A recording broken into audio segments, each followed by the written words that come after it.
día de hoy vamos a continuar con la segunda parte del tema de las anomalías genitourinarias y el día de hoy pues vamos a hablar de la patología testicular y escrotal, que es lo que nos hace falta. La importancia de abordar este tema es porque estas entidades son bien comunes en la población pediátrica y pues es necesario que hagamos un diagnóstico oportuno y correcto para evitar que vaya a haber alguna posible infertilidad futura. En el contexto de estas enfermedades testiculares, la ultrasonografía va a jugar un rol bien importante, ya que sabemos pues que este es un método de imagen libre de radiación y aparte pues es de muy fácil acceso.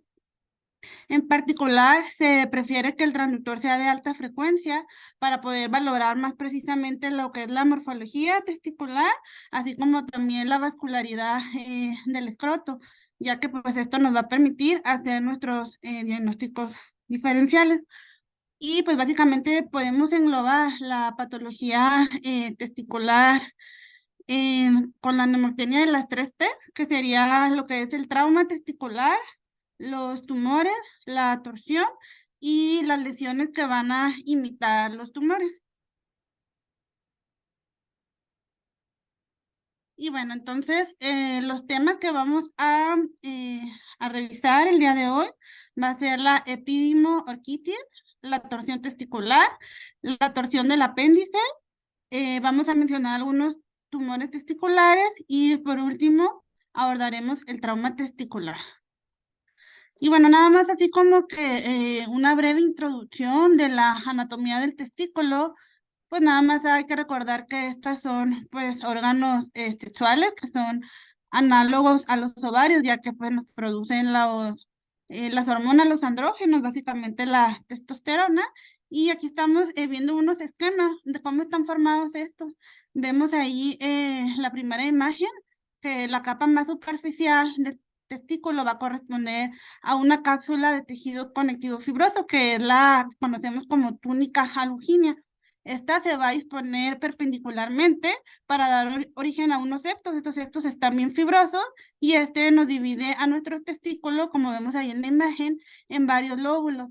Y la túnica alugínea se va como a proyectar o engrosar alrededor de la cara posterior del testículo para formar la estructura que conocemos como mediastino. Ahí es donde pues transcurren los conductos que salen o ingresan al tejido del testículo. Y como vemos ahí también en la imagen, cada lóbulito va a tener varios túbulos seminíferos. Estos están bien como compactados o contorneados y estos van a converger al mediastino. Cuando llegan al mediastino se van a cambiar de nombre porque ya no van a estar contorneados, van a ser túbulos lineales, cortitos, y ahí en una cavidad que la que vemos ahí en el centro y como superior, se van a interconectar estos túbulos para formar lo que es la red testi o red testicular.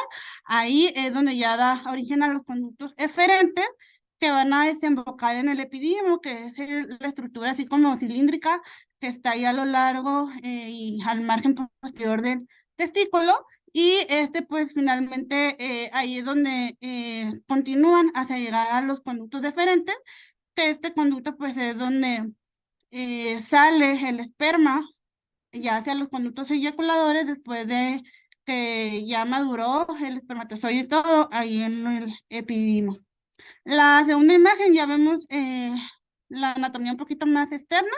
Ahí nada más estamos viendo lo que es la capita moradita, lo que es la otra capa, que es la como de sostén, que es la túnica vaginal, que tiene su cavidad y su pared interna o visceral y su pared parietal o externa. Y también ahí vemos el ligamento testicular. Y bueno, pues ya entrando a lo que son las patologías, vamos a hablar primero de la epidimo-orquitis. Esta se define como una inflamación debido a una infección del epidimo, del testículo o ambos.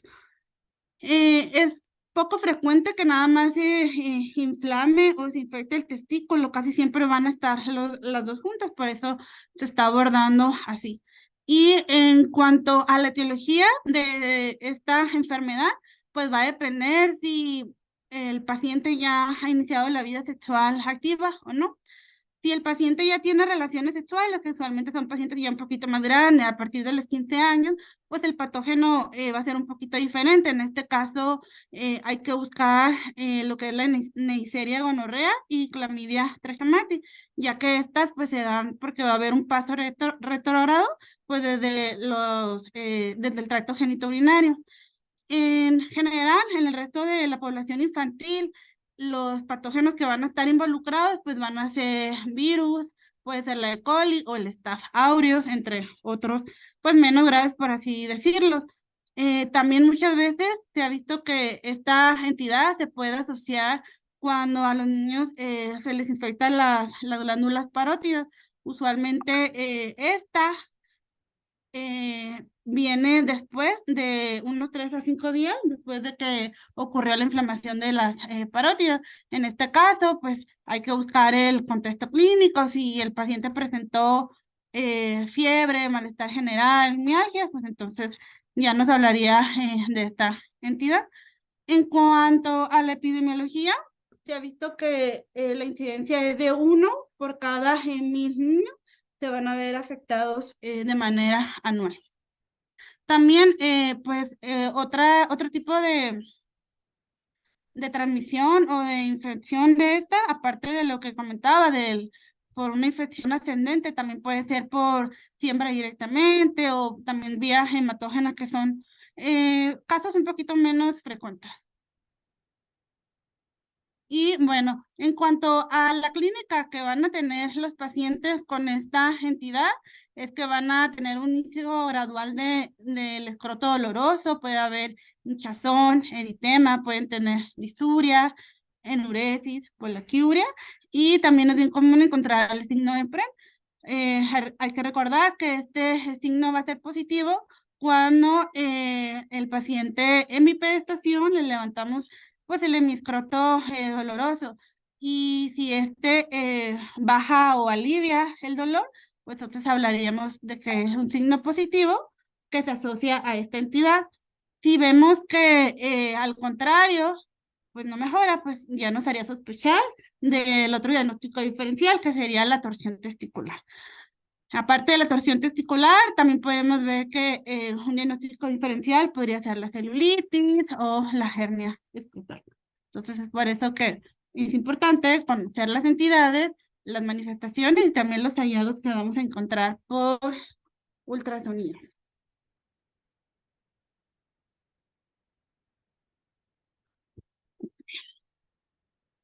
En cuanto a los hallazgos por imagen, vamos a ver que siempre es bien importante cuando estemos explorando testículos, hacerlo de manera comparativa con el lado sano, ya que eso nos va a ayudar a nosotros como de margen para saber que si está alterado el tamaño, la ecogenicidad, la vascularidad, etcétera. Eso siempre es importante hacerlo en todos los pacientes. Y bueno, entonces, ¿qué vamos a encontrar en el ultrasonido? Vamos a ver que los órganos que están inflamados van a estar aumentados de tamaño en comparación con el lado sano. Y la ecotextura puede ser también más hipo o hiper, eh, dependiendo de cómo esté el otro testículo. Pero me voy a apagar mi celular porque está sonando. Ok. Y bueno, también es importante ayudarnos con el Doppler color.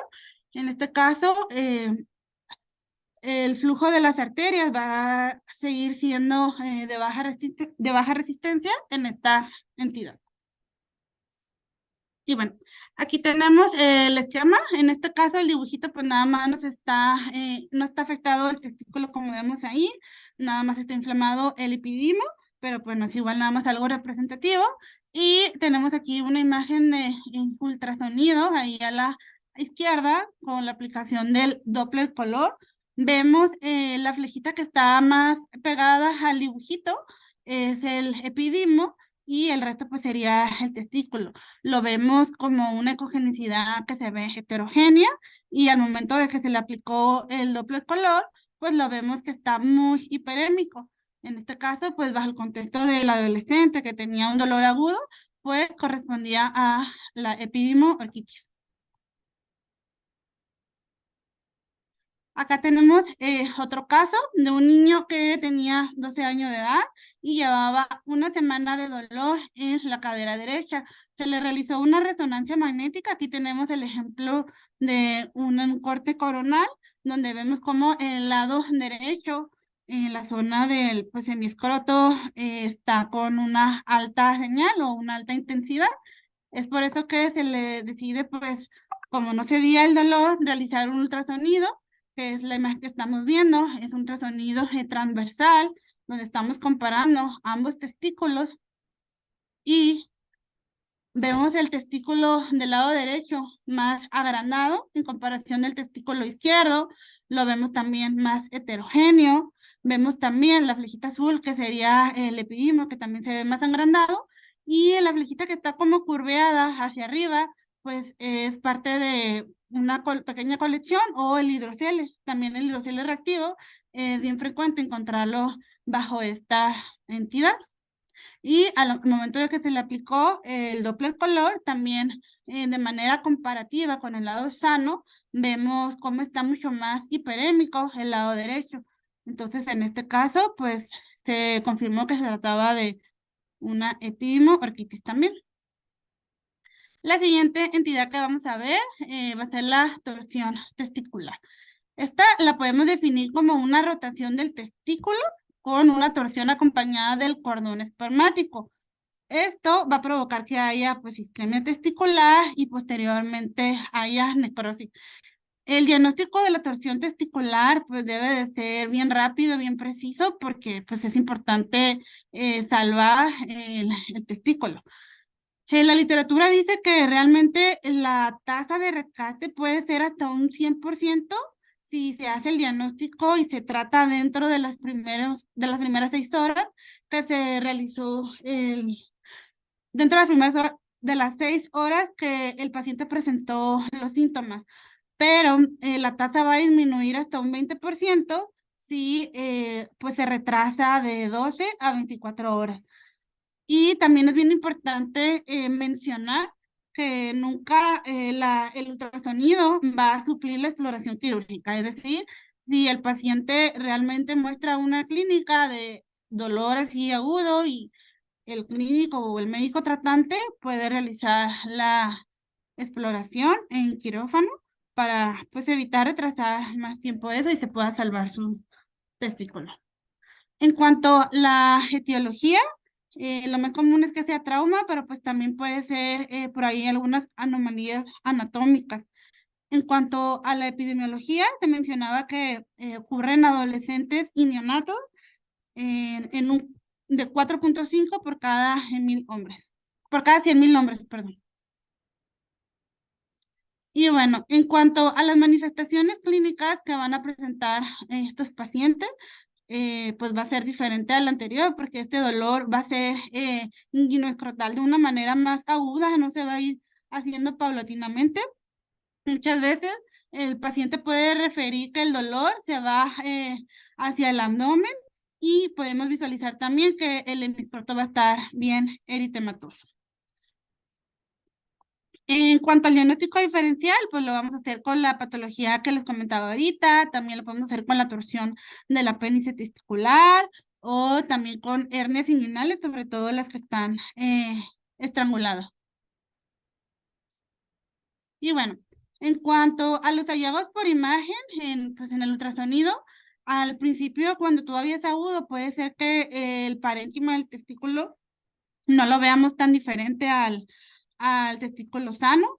Eh, Posteriormente puede ir desarrollando la ecotextura un poquito más heterogénea gradualmente conforme va pasando el tiempo.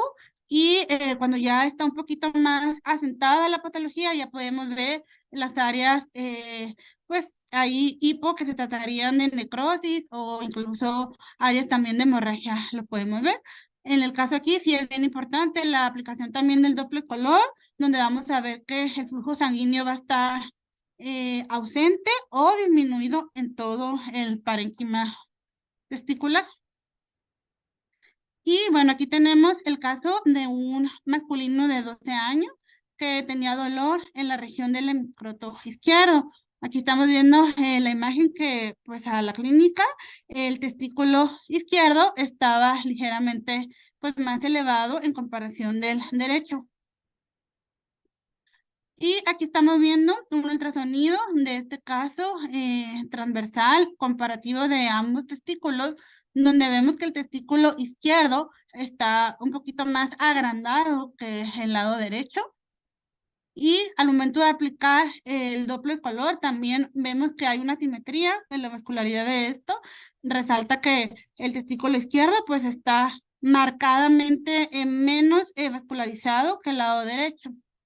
Y aquí, al hacer la exploración del testículo, ahí en las flechitas azules, en las imágenes de arriba, vemos que se ven dos imágenes redondeadas que pues estaban arribita del testículo, y al momento de aplicarles el Doppler color, vemos un signo que es bien característico, que es el signo de Whipple o el signo del remolino. Esto pues representa básicamente al cordón espermático que está edematizado, ¿no? Entonces, este signo pues sería un signo muy clásico de la torsión testicular. Es importante conocerlo y buscarlo.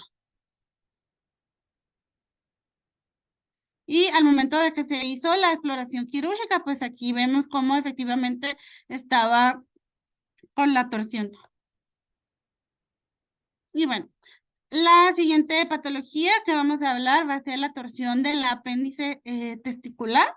Esta etiología es la más común del dolor escrotal agudo en niños. Se mencionaba en la literatura que es incluso más frecuente que la epidimorquitis y obviamente mucho más frecuente que la torsión testicular. Esta se define como una torsión espontánea del remanente vestigial pedunculado a lo largo del testículo o del epidimo, causando isquemia y posteriormente dolor. La etiología puede ser espontánea y se ha visto que los adolescentes, como hay un aumento de los estrógenos y los andrógenos, provocan que el apéndice empiece como a agrandarse, a hacerse más grande, y eso predispone a que haya una torsión de esta estructura. En cuanto a la epidemiología, se ve que el 80% de los casos ocurre entre los 7 y los 14 años, y la incidencia es de 1 por cada 2.000 pacientes. En cuanto a las manifestaciones y a la clínica, pues el paciente va a presentar también un dolor escrotal con un poquito más agudo que la epidimorquitis. Va a haber también edema. Se puede sentir un bulto pequeño, sensible, inmóvil en el polo superior del testículo derecho, y el signo del punto azul del apéndice isquémico. Básicamente es como una bolita que se ve ahí azulada, que es por la isquemia. El diagnóstico diferencial lo hacemos con las entidades que comentamos, aparte igual con la hernia inguinal, con celulitis, etcétera. En cuanto a los hallazgos por imagen, igual el ultrasonido siempre va a ser nuestra mejor herramienta. Y los indicadores van a ser que va a cambiar la forma del apéndice testicular. En vez de ser vermiforme, así como más alargadito, lo vamos a ver más redondeado, más esférico, y también, pues si lo vemos más grande, pues también nos ayudaría a pensar que se trate de esta entidad. Algunos autores mencionan que es clásico que dentro de las primeras 24 horas lo veamos más hipo, y ya cuando han pasado las 24 horas ya lo podemos ver pues de cualquier tipo de ecogenicidad. Y en cuanto al Doppler, es común también que vamos a ver que al aplicar el Doppler no va a haber vascularidad interna, pero sí va a haber una hiperemia alrededor de esta estructura.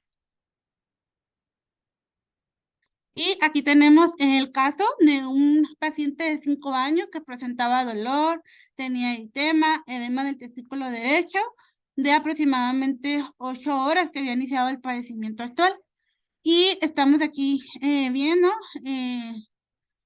las primeras imágenes. Es un ultrasonido en escala de grises del testículo derecho, donde vemos ese pues masa o nódulo redondeado que está ahí adyacente al epidimo.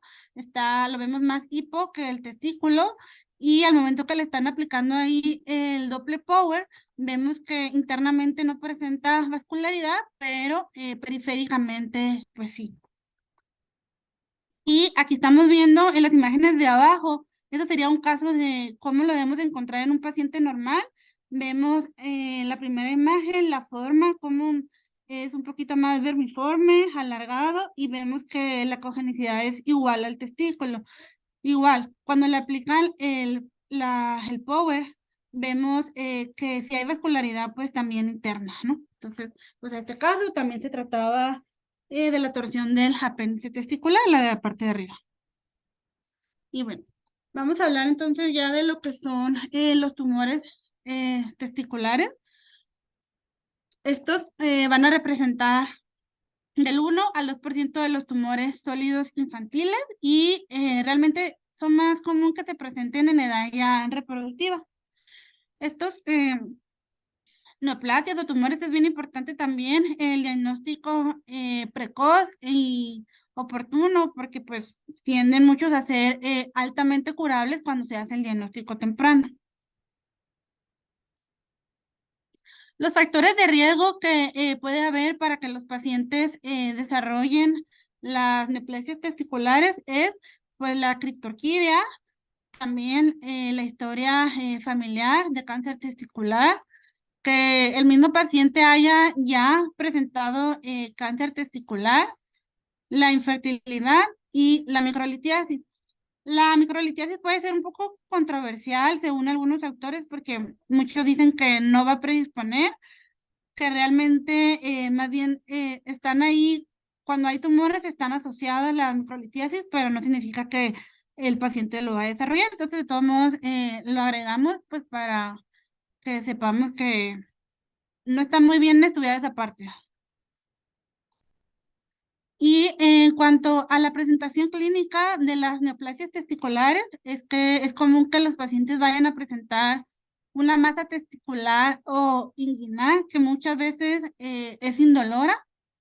Puede haber edema o el testículo esté más agrandado.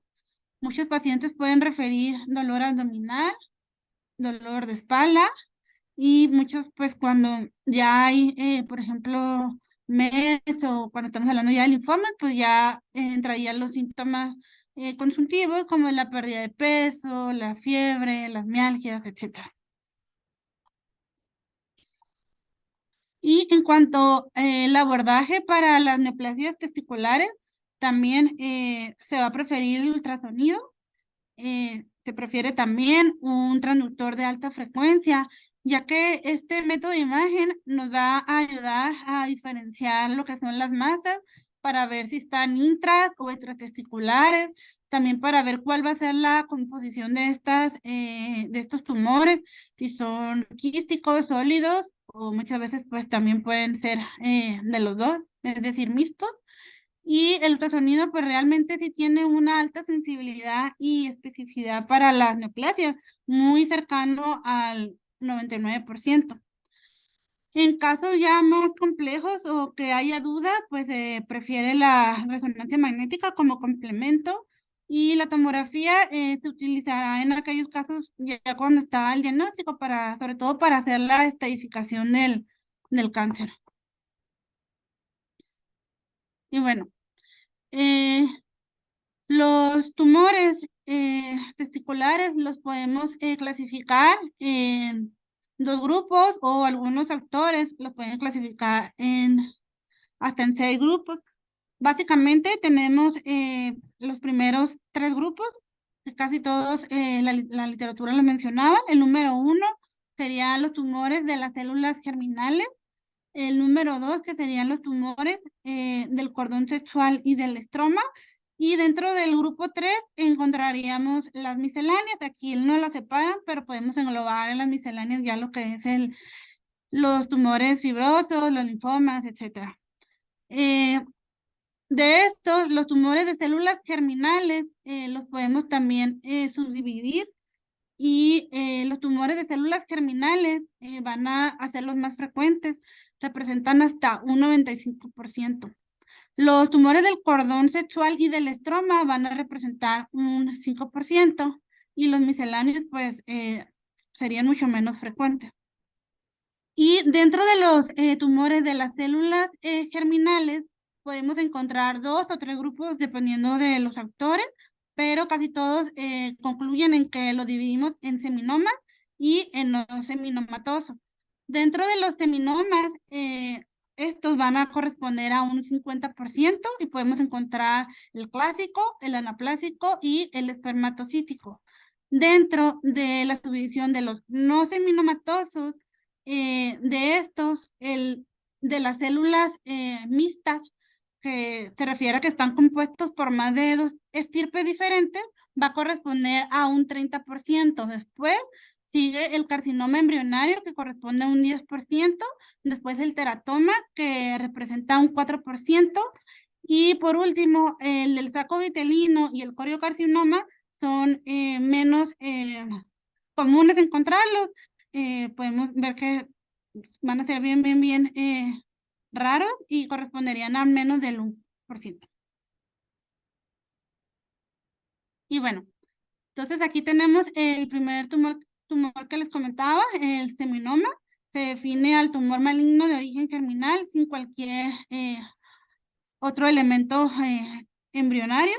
Y también algunos autores mencionaban que podemos decir que por ultrasonido los tumores de tipo seminoma van a comportarse en el ultrasonido un poquito más homogéneos, un poquito más como sólidos. Y los tumores que son no seminomatosos podemos encontrarlos con cavidades más quísticas, un poquito más grandes. Pero muchas veces los hallazgos se van a interponer, y pues a final de cuentas va a ser difícil hacer el diagnóstico pues histopatológico por ultrasonido, pero bueno, importante saber que sí pueden tener cierto comportamiento por imagen, pero no siempre va a ser así. Y bueno, aquí tenemos un ejemplo de un ultrasonido de un testículo. Vemos cómo hay una masa, pues en este caso sí se ve un poquito más heterogénea, ecogénica, y cuando se le aplica el Doppler color, vemos que sí está vascularizado. En este caso, pues sí correspondía a un seminoma, pero importante saber que cuando son tumores más grandes, pues van a tener también un comportamiento más heterogéneo. Entonces, no es tan clásica esta imagen, pero bueno, importante saber nada más que los seminomas eh, se van a asociar muy comúnmente a cuando el testículo no ha descendido. Es frecuente también encontrarlo solamente que la masa esté de un lado, unilateral, y va a tener relativamente un buen pronóstico. Y acá tenemos otra imagen un poquito más clásica de este tumor, del seminoma. Vemos el ultrasonido, como hay una imagen, pues se ve más sólida, se ve los bordes un poquito lobulados, pero se ve más homogénea que la anterior, entonces ese también correspondía a un seminoma. Y dentro de los tumores al de células mixtas, que sería de tipo germinal, pero no seminomatoso, como les comentaba, corresponde a un 30%, se caracteriza porque va a tener origen de 2 o más células germinales, y este tiende a ser un poquito más agresivo que el anterior. Vamos a encontrarlo un poquito más heterogéneo debido a que hay necrosis, puede haber hemorragia, y hasta un 40% se puede asociar a calcificaciones. Y aquí estamos viendo una imagen del testículo en ultrasonido, escala grises y con Doppler poder, donde estamos viendo esa imagen pues no tan diferenciada, los márgenes no están tan bien circunscritos. Vemos cómo tiende a tener ahí unas cavidades quísticas, y a la aplicación del Doppler poder vemos que hay una vascularidad. Entonces, Siempre pensar, si vemos una masa intratesticular con vascularidad, pensar que se trata de un tumor. En este caso, pues correspondía al tumor de células mixtas. Tenemos también otro tumor que les comentaba que no es muy frecuente, corresponde al menos del 1% de los tumores testiculares, y la incidencia va a ser mayor antes de los 2 años. Se define como, pues, porque va a contener lo que es saco vitelino, alantoides, y en el ultrasonido se va a caracterizar por una masa que va a ser difícil de limitarla, va a ser un comportamiento heterogéneo, y también es muy importante saber que aquí, en este caso, estos pacientes, un gran porcentaje van a tener marcadores elevados, en este caso la alfa-fetoproteína.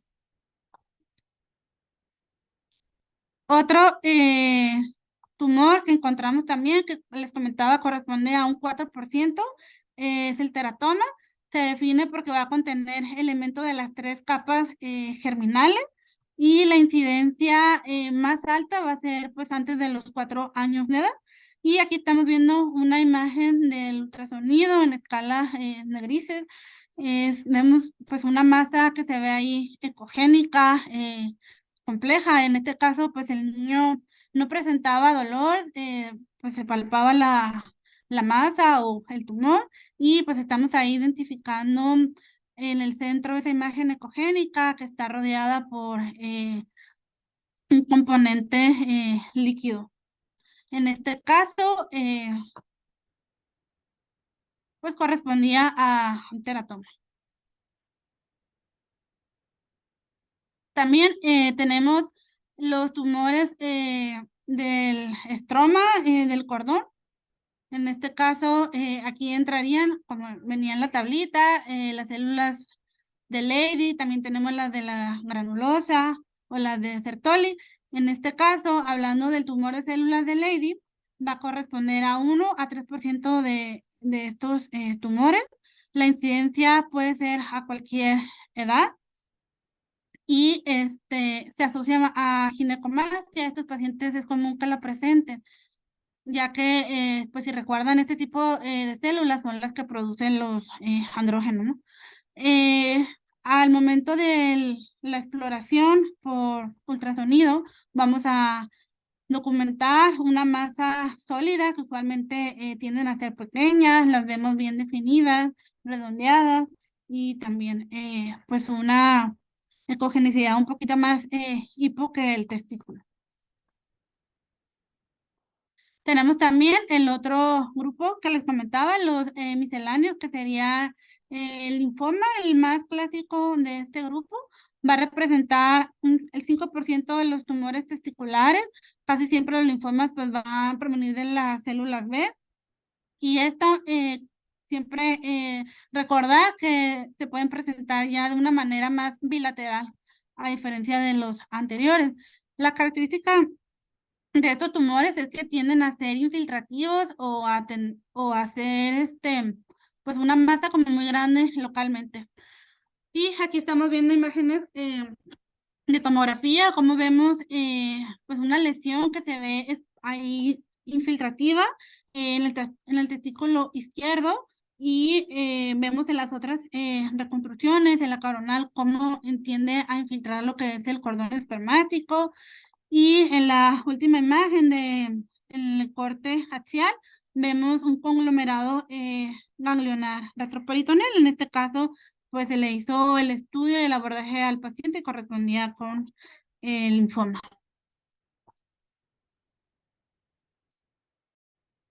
Y bueno, ya finalmente, para concluir, tenemos el último subtema, que sería el trauma testicular. El traumatismo testicular pues nos provoca después de la lesión, hemorragia e infarto del parénquima, y después de esto nos va a conducir a la necrosis. Y dependiendo de la gravedad de la lesión o del traumatismo, pues podemos encontrar diferentes hallazgos. Por ejemplo, El hidrocele, pues lo definimos como un líquido simple entre las capas de la túnica vaginal. El hematocele, cuando ya hay productos sanguíneos entre esta cavidad vaginal. El hematoma es una colección un poquito ya más compleja.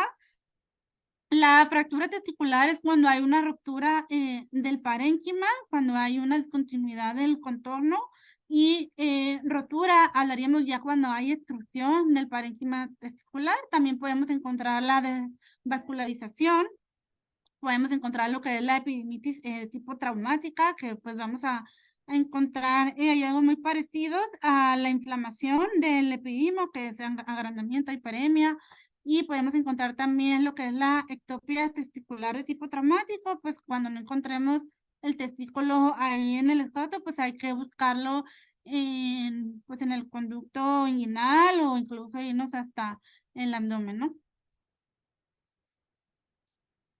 Entonces, los hallazgos por imagen, pues va a depender obviamente de lo que les acabo de comentar. Si se trata nada más de un hidrocele, pues vamos a ver que el contenido del líquido pues va a ser anecoico. Si vemos que ya hay restos sanguíneos, pues ya vamos a ver que puede haber algunos detritus o un poquito más complejo. Cuando hay una fractura, podemos encontrar que hay una línea hipoecoica a través del parénquima testicular con la ecotextura alterada focalmente, y cuando ya se rompe como tal el testículo, pues se puede destruir el parénquima a través de la túnica. Y cuando tenemos los hematomas, cuando es en el área escrotal, podemos ver un engrosamiento del escroto. Cuando es un hematoma a nivel del epidimo, vemos que está agrandado con ecogenicidad mixta. Cuando el hematoma está propiamente en el parénquima, podemos ver que la ecogenicidad también puede ser mixta, y puede haber una desvascularización cuando vemos que al Doppler pues hay ausencia o disminución del flujo sanguíneo.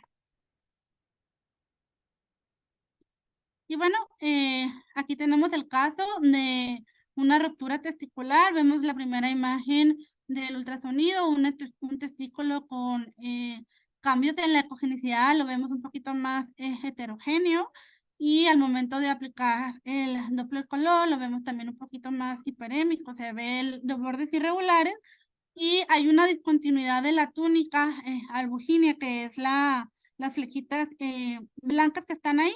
Esto pues es el hallazgo que nos sugiere que se trate de una ruptura testicular.